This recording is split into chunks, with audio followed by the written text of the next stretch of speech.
السلام عليكم ورحمة الله وبركاته، واهلا بكم مرة تانية في قناتي قناة موني ستايل، ومعاكم منال سليمان. وده فيديو كلكم بتستنوه من السنة للسنة، وهو مشتريات البلاك فرايداي او الوايت فرايداي، سموها زي ما تسموها. لو انت اول مرة بتمر عليا وتشوفي كده موني ستايل ومنال سليمان دي تطلع ايه؟ دي قناتي. لو حبيتي القناة هنا هتعملي اشتراك، وهنا هتعملي شير، وتحت كمان هتعملي لايك لو حبيتي الفيديو.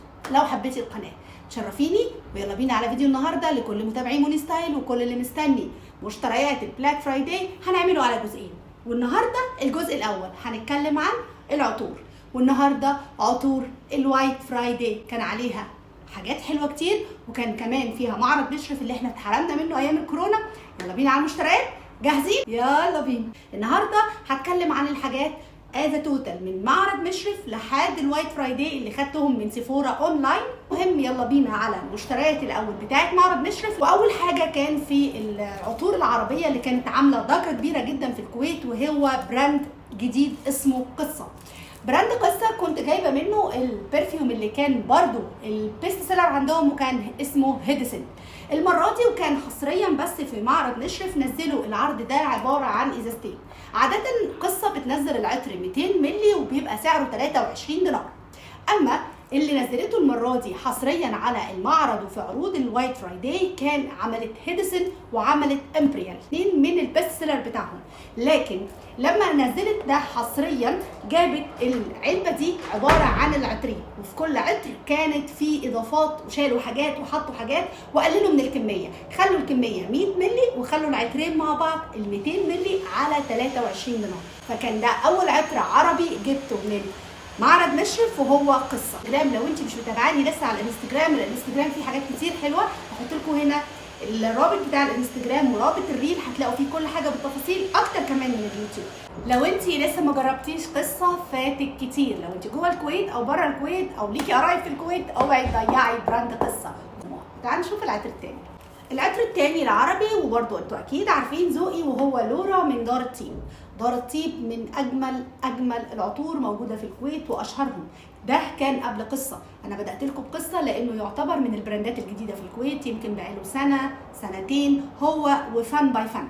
لكن لورا او ثمين او غيوس من نفس اللاين بتاع فارس، وده كمان كان عطر عربي كمان من دار الطيب. ثالث عطر، بما اني بنتكلم عن العطور العربيه اوعوا تنسوا البخور العربيه من فن باي فن، ودي كمان من الماركات الجديده في الكويت او البراندات اللي نزلت جديده. طبعا انا فتحته واستعملته، ما قدرتش ما استعملوش.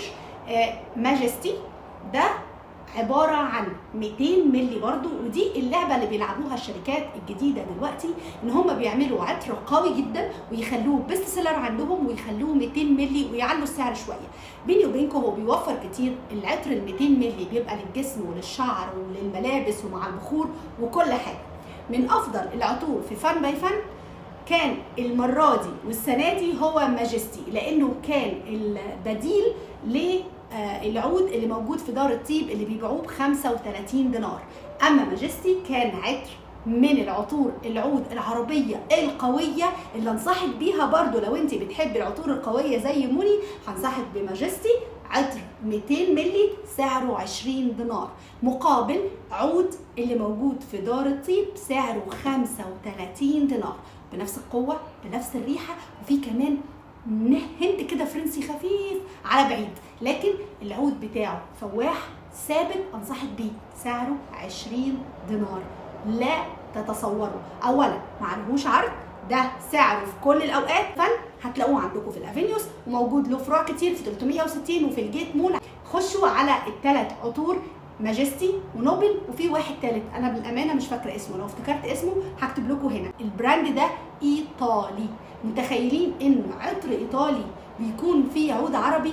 عارفين الخلطه عامله من فن باي فن. خدت منهم برضو البخور بتاعهم او المعمول اسمه العنبر والباتشولي، وخدت كمان جلد وزعفران. عندهم نوعين، كانت نازله دي على 10 دينار، المفروض هم عباره عن 3 تولات سعرها 20، كانت نازله ب 10 بس.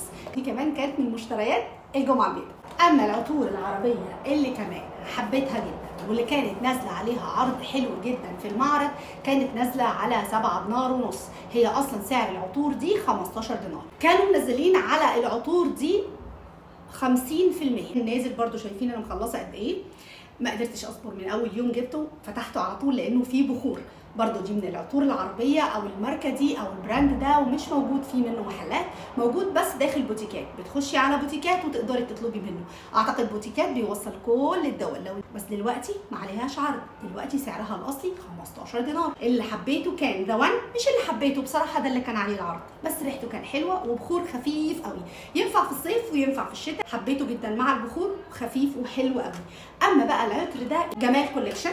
جمال كوليكشن اعتقد جمال بلوجر كبيره في الكويت معروفه، ماجستي، بس ب7 دينار ونص. تخيلوا، ده ب20، ده ب7 ونص. عايزه اقول لكم من اول ما فتحت العلبه شميت ريحته. عود بمعنى عود. ده عايز دلوقتي يا سلام عشان تشموا معايا. وصل لكم الريحه؟ يجنن. انتوا عارفين مني مجنونه عطور، عشان تشوفوها وتعملوا عليها سكرين شوت. ده احلى كتير من ذا وان. طيب ايه العطور اللي زي دي تشبه لها وقويه وحلوه؟ كلاسي عود، كنت جايباه قبل كده. كلاسي عود كمان رائع، تقيل وسويتي. عود معاه سكر. عارفين لما يبقى عود معاه سكر تبقوا مسكرين كده وانتوا حاطينه. نص تقدري تحطيه على السرير، على المخدات، على الستاير، والستاير تهفهف في الشتاء وتشمي الريحه الجميله وتحسي انك في جزء من الجنه. تعال نشوف جبت ايه تاني. ومن حبيبي من زمان اتكلمت عنه، وهو رشوش دار الطيب. معروفين جدا وبست سيلر عندهم، لكن برضو مش موجودين في دار الطيب، موجودين بس حصري على بوتيكات. بوتيكات كمان كان عامل عروض حلوه جدا، لكن التوصيل بتاعه ما بحبوش. التوصيل بتاعه 3 دينار، بيضايقني جدا وبيغيظني جدا. انت عامل لي عروض تجيب لي الحاجات اللي هوفرها في البرفيوم تخليني ادفع فيها الدليفري، علشان كده بحاول اجمع انا واصحابي علشان نقسم التوصيل. وجبت الحاجات المعروفه جدا عندهم والبيست سيلر هو زفاف، وبرده فتحته ما قدرتش ما افتحوش. ده زفاف وده نسايب.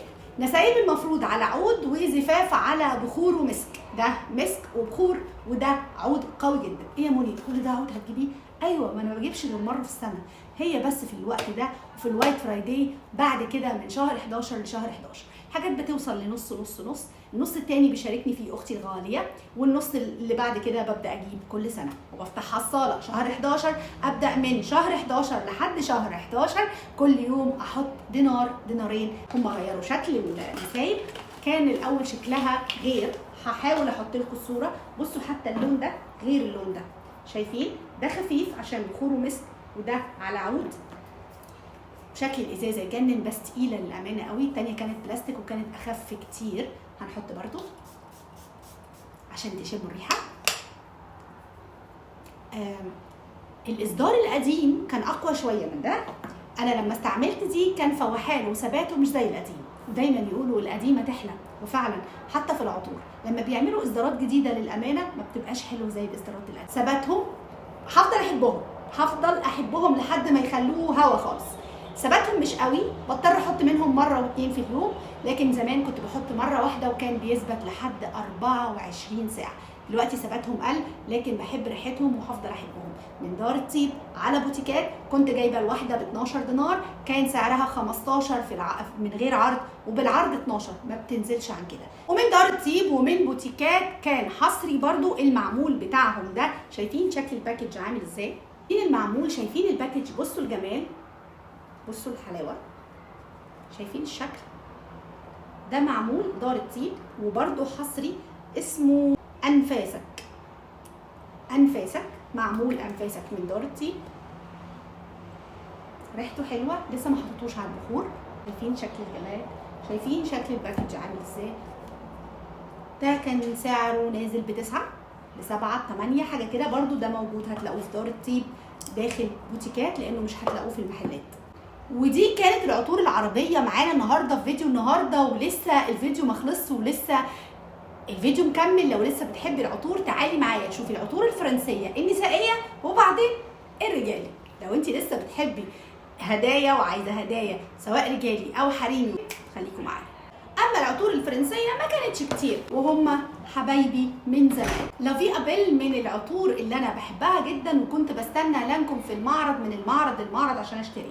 لافي ابيل المفروض سعرها ال 75 مللي بيكون 40 دينار ونص، لكن كان سعرها 30 دينار، يعني كانت نازله اعتقد 30%. ده ال 75 مللي، ده لافي ابيل القديمه او الاصدار اللي انا بحبه جدا جدا وكنت دايما بكرره. اما بقى الحاجه اللي استغربتها وكان عليها عرض يجنن، شايفين الورقه دي فيها سوليفان، دي فيها سوليفان اهي مقفوله بالسوليفان. كان عندهم الكرتون اللي من غير سوليفان كانوا منزلين عليه يمكن اكتر من 30% او يمكن اكتر، دي كان عليها 25% او 20%، ودي عليها 30%. دي برضو سعرها في حدود الحاجه و40، دي كان قلنا ده سعره 40 ونص، اعتقد دي كان سعرها 47 او حاجه زي كده. كانت 75 مللي بتاعها كان ب 25 دولار، 25 دولار. طيب اسمها ليكالا، لافي ابل ليكالا، هي لافي ابل او لافي بل ليكالا اهي. دي اصدار جديد من لانكم، مش جديد قوي، كان يمكن ليميتد اديشن في وقت معين، معرفش هيكون لسه موجود منها ولا لا. شكل البرفيوم نفس اللافي ابل بالظبط، لكن العطر مختلف تماما، في حاجه كده جديده جدا، ريحته تجنن. انا بدات استعمله دلوقتي عشان لما انزل مصر اختي ما تاخده مني يبقى على الاقل فرحت بيه. 75 مللي هستعمل ال 50 واسيب لها ال 25 مللي او اسيب لها 30. شايفين شكلها؟ عشان هي بتحب تقاسمني كل حاجه. ليكالا، يا رب اكون بنطق اسمها صح، عشان الناس المغاربه والتوانسه لما بيشوفوني بيتضايقوا قوي من الفرنساوي بتاعي، فمعلش اعذروني لحد ما تشوفوا شكل البرفيوم وتقدري كمان تقريه، عشان ما تزعليش من اللغه الفرنساوي بتاعتي، انا مش متعلمه فرنساوي. احدث في منها احدث كمان على لون احمر، ما حبيتهوش، حبيت دي اكتر، فدي كانت سعرها 25 دينار. كان طبعا حاجه ما تتعوضش وما تتفوتش. ده كانوا اول عطرين فرنسي اجيبه. بعد كده كان كوتش، ماركه كوتش انا ما جبتش منها حاجه خالص، اللي جاب يكتب لي في الكومنت هو جاب ولا لا، حبها ولا لا. دي سعرها المفروض لوحدها حوالي 28 او 30 دينار.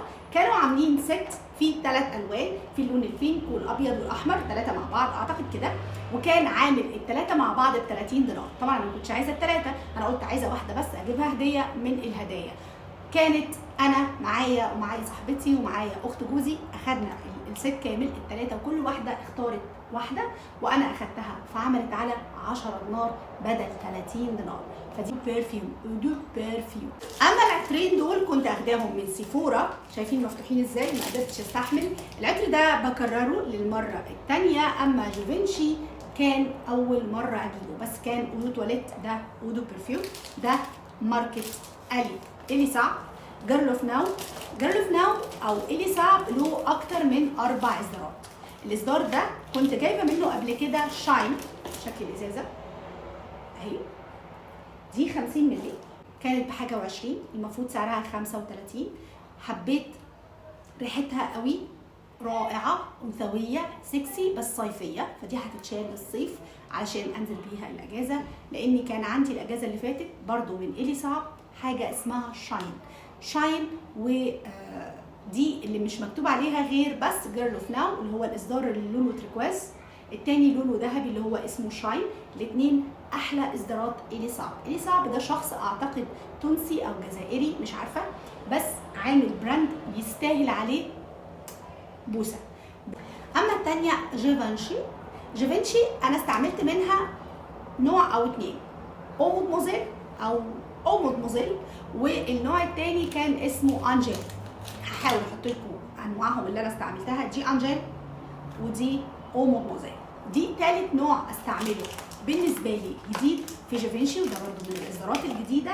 في نزل منها الاسود ونزل منها الاحمر. الاسود اقوى، الاحمر احلى من الاسود، ودي احلى 80 مللي. جيفنشي ريحتها دي حلوه قوي، فيها باتشولي، فيها عنبر، ريحتها رقيقه بس برضو تنفع للصيف اكتر من الشتاء. حبيت ريحتها بصراحه، كانت في متابعه جميله هي اللي قالت لي عليها جربيها يا موني هتعجبك، لانها عارفه ذوقي، وفعلا عجبتني جدا. دي كمان هخليها للصيف مع الي صعب، الاثنين دول هيفضلوا للصيف.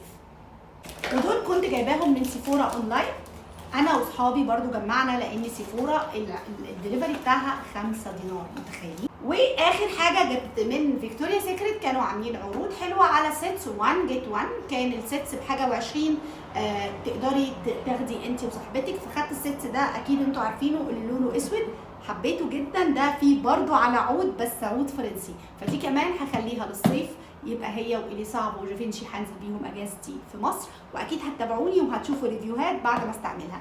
دي فيها شاور جل وفيها كريم وفيها برفيوم. البرفيوم فيها 50 مللي. شكل الباكت حلو، ويمكن اطلعها هديه لو حبيت لحد غالي عليا. دي كمان من فيكتوريا سيكريت.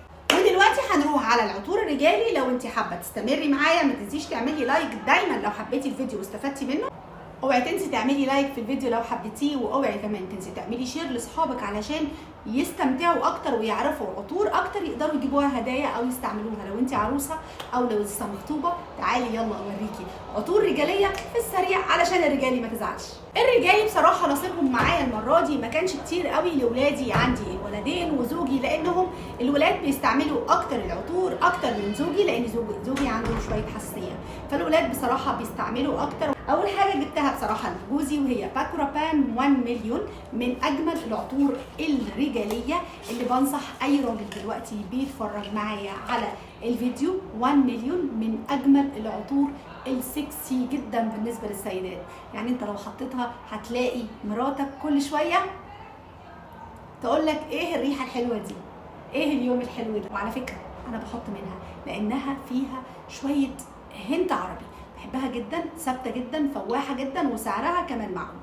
يجي بقى للعطور اليوميه، الكولونيا العاديه، ودي اودو تواليت اللي هي بوليس. بوليس طبعا من الماركات الحلوه، في منها ساعات وفي منها تيشرتات وفي منها حاجات كتير جدا. بوليس من الماركات الحلوه قوي. بس دي كانت اودو تواليت كان نازل عليها عرض حوالي، كانت ب7 دينار ونص او ب8 دينار مش فاكره. بوليس رجالي، في منها الاسود وفي منها الابيض. ارشح لك الاسود، حلو خفيف للولاد، بيدي نظافه وريحه حلوه، مش ثابته قوي، لكن ممكن يقعدوا 3-4 ساعات لوقت المدرسه، اتس اوكي، لكن مش عايزه عطر بالليل. بعد الشيفنج، بعد الحلاقه، بعد الحمام بتاع يوم الجمعه، نازلين يصلوا الجمعه، دي انصح بيها اي راجل. خفيفه في المسجد وريحته تبقى فيها نظافه. فبوليس الاسود انصحك بيها جدا، او انصحك بيها جدا لجوزك. مونتو بلان، لو بكون بقول الاسم كويس، بونتو بلا كمان كانت عامله عرض نفس العرض بتاع كوتش، اللي هم 3 عطور مع بعض، في منها الابيض والاحمر والاسود. خدت انا الابيض على مسك شويه، ريحتها ثابت، وكانت اودو تواليت. دي كمان اودو تواليت، وبوليس اودو تواليت. لكن الاودو تواليت ساعات في بعض الماركات العاليه زي مونتو بلا او جافينشي، الماركات العاليه قوي او البراندات اللي عاليه قوي دي، الاودو تواليت بتاعتها ساعات بتكون اقوى من الاودو برفيوم، وبتكون فواحه وثابته اكتر، صدقوني، وده من الخبره بتاعتي. مونتو بلا الابيض حلو جدا، والاسود والاحمر. لو لقيتوا اي واحد من ال3 عليها عرض اوعوا تضيعوه. دي كانت ب10 دينار بس، يعني حوالي 800 جنيه. متخيلين مونتو بلا ب 800 جنيه؟ اعتقد في مصر اكيد اغلى من كده بكتير. انتوا قولوا لي في الكومنتات البرفيوم دي في مصر اخبار سعرها ايه؟ واخر حاجه كنت جايباها من دابنهامز. دابنهامز موجود في القاهره وموجود في اسكندريه. كل البراندات دي هتلاقوها في دابنهامز. هتلاقوا 1 مليون، وهتلاقوا مونتو بلا، وهتلاقوا بوليس، وكمان سيلفر سنت. سيلفر سنت من العطور الرجاليه القويه جدا، ودي اعتقد اودو برفيوم.